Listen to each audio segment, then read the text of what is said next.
On overnights, I believe in reason and common sense. Leith Van Onselen from Macro Business with the treasury of common sense. Common sense never goes out of style. Leith talks plenty of common sense on the program. G'day, Leith. G'day, Clinton. Mate, good Thanks to talk for to having you again. Mate, we've it seems every time we talk about an issue that I think is just still front and centre of everybody's minds. And again, it is in the last couple of weeks. And that is migration. And I've spent a lot of time in my day job reporting on the housing issue in the last couple of weeks. And again, it goes back to migration. And when you have a look at the numbers for February, again, we're looking at huge numbers. I thought we were cutting back. No, mate. It's gotten more ridiculous every week, it seems. So listeners might recall that Australia recorded record net overseas migration of just under 550,000 in the year to September. That's the latest quarterly data that we have, the official figure.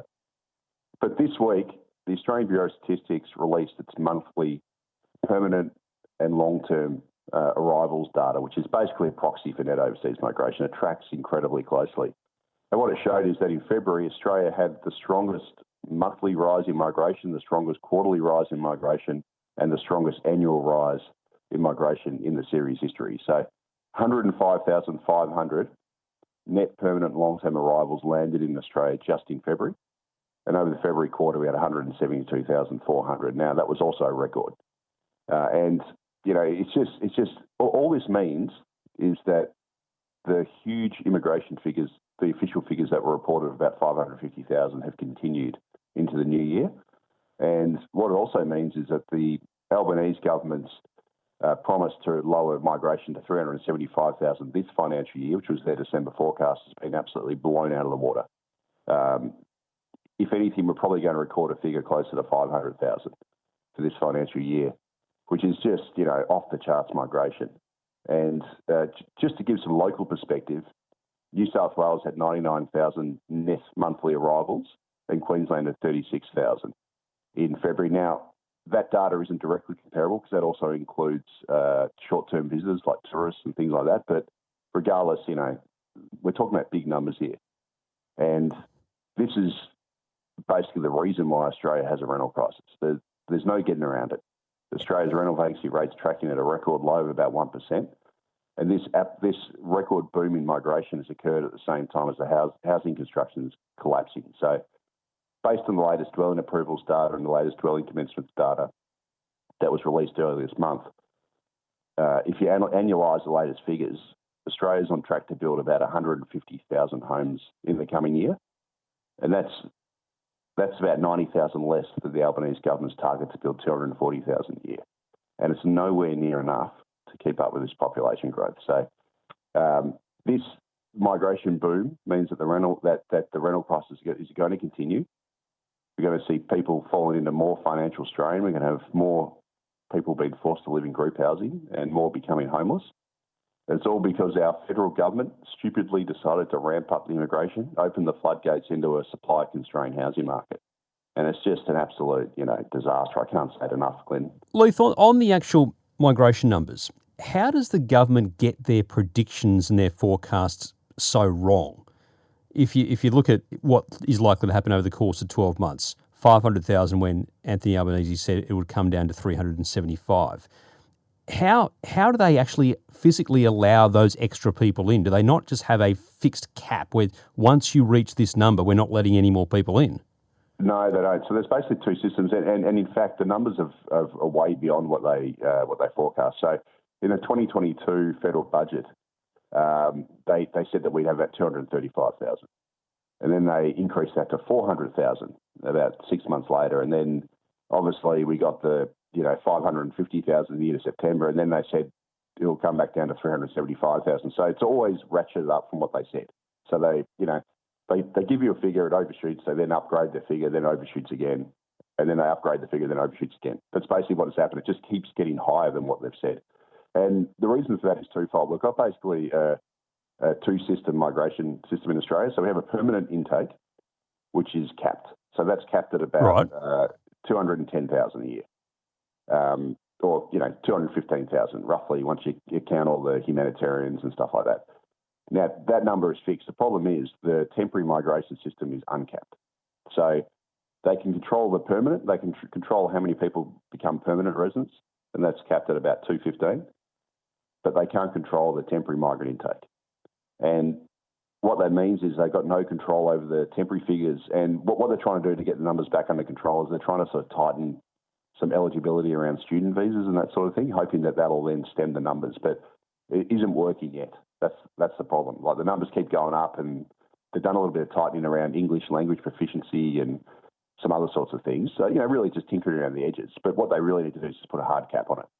And but they're kind of refusing to do that, because once they say they'll do that, the universities will scream, the employers will scream, et cetera, et cetera. So that is basically the reason. It's because the temporary migrants are out of control. It's uncapped, that these overall migration numbers have just gone through the roof. We hear so much about a lack of skills in various different sectors of the economy. And look, even something like a bus driver, there are a lot of bus driver vacancies in Sydney at the moment. Is it those areas that are blowing out with migrants? No. See, unfortunately, the system we've got delivers us basically the wrong kind of skills. So we need people who have basically got vocational skills. So whether it's builders, tradies, that sort of thing. The problem is most of the migrants come through the temporary, the student visa route, and they do not work in those sorts of industries.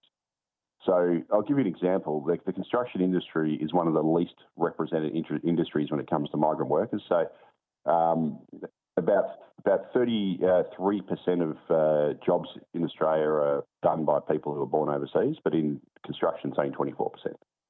So, and I imagine it's probably the same for bus drivers and that sort of thing. So, unfortunately, we're getting the wrong kind of skills. We tend to get them coming through universities doing their courses. They then don't work in those fields because they often end up becoming unemployed, and they work in lower types of jobs like hospitality. And there is actually some data. The Migration Review found that 51% of international student graduates who've done a bachelor's degree and have been in Australia for 3 years at least, 51% of them work in low-skilled jobs. So baristas, courier drivers, that sort of thing. They don't work in high-skilled jobs. And I think that's part of the problem. We've got this mismatch. We've got too many numbers coming in, like just far too many, which means we can't keep up with housing infrastructure. But at the same time, we've got the wrong skills coming in. So we've got this perpetual skills mismatch.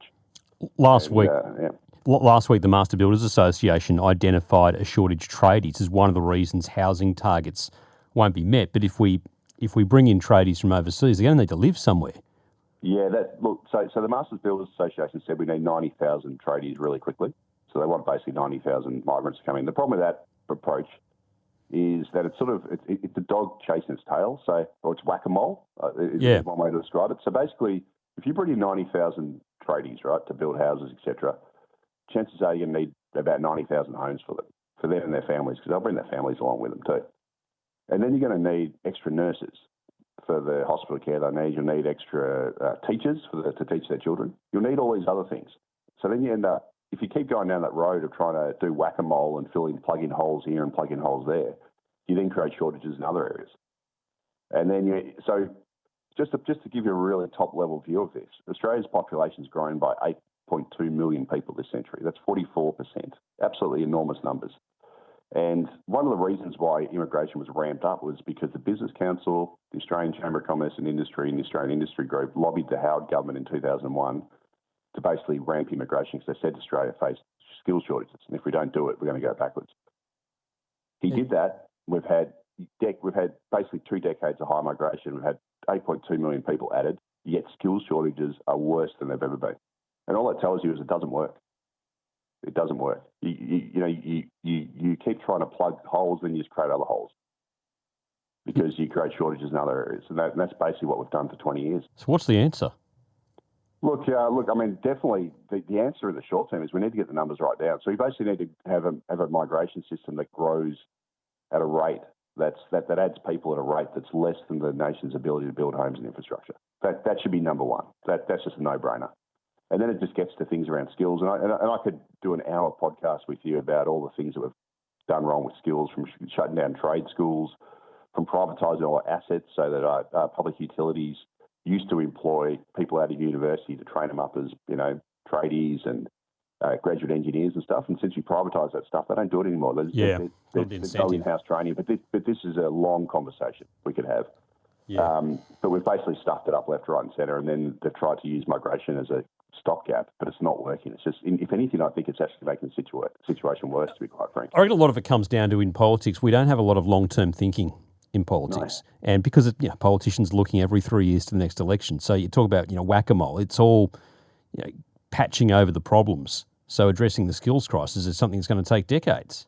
And it's also lobbying. Let's not forget that. I mean, industry groups always say, give us more migrants, so we give them migrants. And then someone else says the same thing, and then we end up just with this massive scab grab of bringing people in. And it's not solving the problem, though, with skill shortages. That's the thing. If, you can't have your population growing by 8.2 million people this century alone in, not even 24 full years, 44%, and have worse skill shortages than ever, and then say the migration's a solution, because it hasn't solved the problem. And then at the same time, Clinton, we've also got more people going to university than ever, which is also, which I think is also adding to the skills crisis. And unfortunately, the federal government's, plan to have 55% of young people go to uni. They've set a new target to have 55% of young people go to university. It's going to make the skills shortage worse, because that's not the skills we need. We need people doing vocational stuff. We need tradesmen. We need that sort of thing. And the worst thing we ever did was to say university good, doing a trade bad. Yeah, 55% of the population may not be suited to academic life, university-style life.